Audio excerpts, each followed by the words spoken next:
සියලුම දෙනාම අයිබෝන් කියලා පිළිගන්නවා අදත් අපේ YouTube channel එකට. හිතන්න ඔයා මොකක් හරි වාහනයක ගමන් කරනවා වෙන්න පුළුවන්. එහෙම නැත්නම් පයින් ඇවිදගෙන යනවා වෙන්නත් පුළුවන්. ඔයා වාහනයක ගමන් කළත් පයින් ගියත් ඔයාට ඕනෑම අවස්ථාවක අනතුරක් වෙන්න හැකියාවක් තියෙනවා. එහෙම නැත්නම් ඔයා හිතන්න කවුරු හරි අනතුරක් වෙන තැනක ඔයා ඉන්න වෙලාවක් වෙන්නත් පුළුවන්.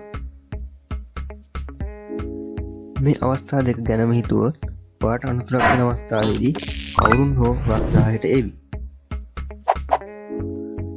ඔයා අනතුරක් වෙන ස්ථානයක හිටියොත් ඒ අනතුරට ලක් වූ පුද්ගලයාට උදව් කරන්න ඔයා එතනට යාවි.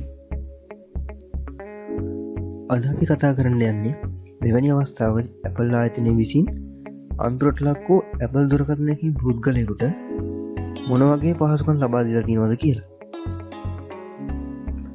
කෙලින්ම කිව්වොත් මේ පේජ් එක තමයි මෙඩිකල් ID කියලා කියන්නේ.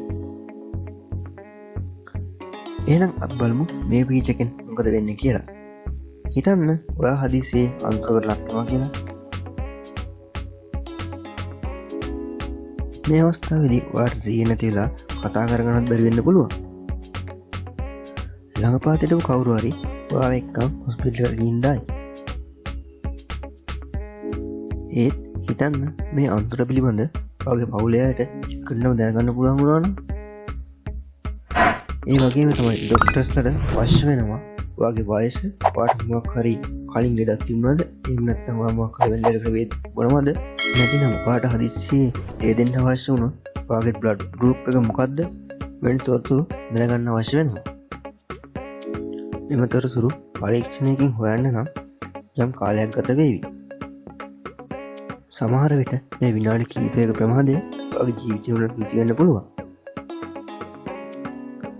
ඒ වගේම තමයි ඔයාගේ පවුලේ කාටවත් මේ පිළිබඳ ඉක්මනට දැනුම් දෙන්න විදිහක් නැහැ. මොකද ඔයාගේ ෆෝන් එක ලොක් නිසා ඔයාගේ contact numbers කාටවත් බලන්න බෑ. දැන් කාට හරි හිතන්න පුළුවන් මේ ෆෝන් එකේ SIM එක ගලවලා වෙන ෆෝන් එකකට දාලා කාගේ හරි contact number එක කරන් ඒකට කතා කරලා මේ විස්තර කියන්න පුළුවන් නේ කියලා. ඒ වුණාට තියෙන ප්‍රශ්නේ බැරිලාවත් මෙයා මේ contact number SIM එක save කරන්න නැතුව Google Drive එකට හරි iCloud එකට save කරලා තිබුණොත් මොකද කරන්නේ? මෙන්න මේ ප්‍රශ්නේ solution එක විදිහට තමයි Apple විසින් medical ID කියන feature එක හඳුන්වා දීලා තියෙන්නේ. මෙන්න මේ feature නිසා හදිස්සි අවස්ථාවකදී phone එක lock කරලා තිබ්බත් අත්‍යවශ්‍ය මේ data ටික ඕනෑම කෙනෙකුට use කරන්න පුළුවන්. හරි, එහෙනම් අපි බලමු මේ වැඩේ කොහොමද කරන්න කියලා. මුලින්ම ඔයාගේ iPhone එකේ setting වලට යන්න. setting වල අල්හැම ඇති health කියලා option එක. ඒක touch කරන්න. ඊට පස්සේ ඔයාලට බලන්න පුළුවන් health details medical ID කියලා. medical ID එක touch කරන්න. ඊට පස්සේ ඔයා මේ වෙනකොට medical ID එකක් create කරලා තියෙනවා නම් ඔයාලට ඒක පෙන්නයි. ඒක ඔයාලට edit කරන්න හරි delete කරන්න හරි හැකියාව තියෙනවා. ඊළඟ දේ තමයි මෙතන ඔයා medical ID එක create කරලා නැත්නම් ඔයාට නිල් පාට බටන් එකක් ඇති create medical ID කියලා. ඒක touch කරන්න. ඊට පස්සේ ඔයාට එනවා interface එකක් medical ID එක create කරන්න. මෙතනදී ඔයාගේ සත්‍ය තොරතුරුම දෙන්න අමතක කරන්න එපා. එලා උඩින්ම ඔයාට ඔයාගේ ෆොටෝ එකක් දෙන්න පුළුවන්. ඊට පස්සේ ඔයාගේ නම දෙන්න පුළුවන්. ඊළඟට ඔයාගේ බර්ත්ඩේ එක දෙන්න පුළුවන්. ඊට පස්සේ පල්ලෙහා තියෙනවා medical condition, medical note ඒ වගේ කීපයක්. ඒ ටික ඔයාට ඕන විදිහට fill කරගන්න පුළුවන්. ඊළඟට ඔයාගේ blood group එක දෙන්න ඕනේ. ඔයා ඒක දැන්නම දන්නවා ඇති. ඔයා ඒක දාන්න. ඊළඟ එක තමයි ඔයා ඩ්‍රෝන කෙනෙක්ද නැද්ද කියන එක. ඒක දාන්න. ඊට පස්සේ ඔයාගේ බර දාන්න පුළුවන්. උස. ඊට පස්සේ ඔයාගේ ලැන්ග්වේජ් එක මොකක්ද කියන එක දාන්න පුළුවන්. ඊළඟට ඔයාට emergency contact මේක අනිවාර්යයෙන්ම දාන්න. මොකද හදිසියේ ඔයාගේ ෆෝන් එකේ medical ID එක use කරලා ඕනම කෙනෙකුට මේ add කරන contact number එකට call එකක් කරන් මොනවා හරි කියන්න පුළුවන්.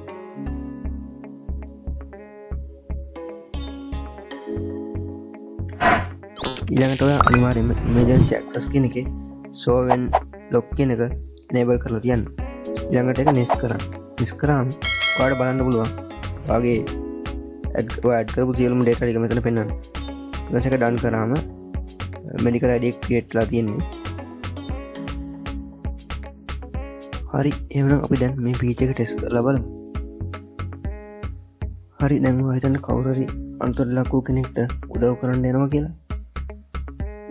පළමුවෙන්ම එම පුද්ගලයාව ඔයාට හැකි ඉක්මනින් හොස්පිටල් එකට එක්කයි යන්න. එම පුද්ගලයා Apple දුරකථනයක් නම් පාවිච්චි කරන්නේ. ඔයාට පුළුවන් ඒ Apple දුරකථනයේ මෙඩිකල් ID එක පාවිච්චි කරලා ඒ පුද්ගලයාගේ පවුලේ කාට හරි එම අන්තර පිළිබඳ දැනුම් දෙන්න. දැන් හිතන්න ඔයා ඩොක්ටර් කෙනෙක් කියලා. ඔයා ගාවට අන්තරට ලක්ව පුද්ගලෙක් හම්බෙනවා. හිතන්න මේ පුද්ගලයා ගාව Apple දුරකථනයක් නම් තිබුණේ. ඒ ෆෝන් එකේ මෙඩිකල් ID එක බලලා ඔයාට පුළුවන් එයාට කලින් මොකක් හරි ලක් තිබ්බද නැත්නම් එයාගේ මෙල්ලේකට බේත් ගන්නවද එහෙම නැත්නම් එයාගේ බ්ලඩ් ගෲප් එක මොකද්ද ඒ ටික බලලා ඔයාට පුළුවන් හරිම ප්‍රතිකාරය ඒ පුද්ගලයාට කරන්න. දැන් අපි බලමු කොහොමද මේ මෙඩිකල් ID බලන්නේ කියලා. ඒකට කරන්න තියෙන්නේ ඔයා ෆෝන් එක අතට අරන් ඉමර්ජන්සි කෝල් ස්ක්‍රීන් එකට යන්න. ඊට පස්සේ පල්ලෙහා තියෙනවා ඉමර්ජන්සි කියලා බටන් එක. ඒක ටච් කරලා ඊට පස්සේ පල්ලෙහාන් එනවා මෙඩිකල් ID එක. ඒක ටච් කරාම ඔයාට බලන්න පුළුවන් ඔක්කොම ඩීටේල්ස් ටික. ඒ මෙඩිකල් ID එකට ඉමර්ජන්සි කන්ටැක්ට් නම්බර් එක ඇඩ් කරලා තිබුණොත් ඔයාට පුළුවන් ඒ නම්බර් එකට කෝල් එකක් කරන් මේ පුද්ගලයා මෙහෙම අන්තරකට ලක් වෙලා ඉන්නේ කියලා ඒ අදාළ කෙනාට කියන්න. මේ පේජ් එක ඔයාගේ ෆෝන් එකේ ඇක්ටිව් කරලා තිබුණ වැඩක් නැහැ. මොකද අනිත් කවුරුත් දන්නේ නැත්නම් මේ පේජ් එක යූස් කරන්න ඒක තේරුමක් නැති වැඩක් වෙනවා. ඒ හින්දා ඔයාට තියෙන්නේ ඔයා දන්න අයට මේ පිළිබඳව දැනුවත් කරන්න. ඔයා මේ පේජ් එක මීට කලින් පාවිච්චි කරලා තියෙනවා. ඔයාගේ එක්ස්පීරියන්ස් එක කොහොමද කියලා අල්ලා කමෙන්ට් සෙක්ෂන් එකේ දාන්න. ඒ වගේම තමයි මේ වීඩියෝ එක හොඳයි කියලා හිතනවා වීඩියෝ එක ලයික් එකක් දාන්න. ඒ වගේම අනිත් බලන්න ෂෙයා කරන්න. එහෙනම් අදට වීඩියෝ එක අවසానයි. වෙනස් අලුත්ම වීඩියෝ එකකින් ආයෙත් අපි හමු.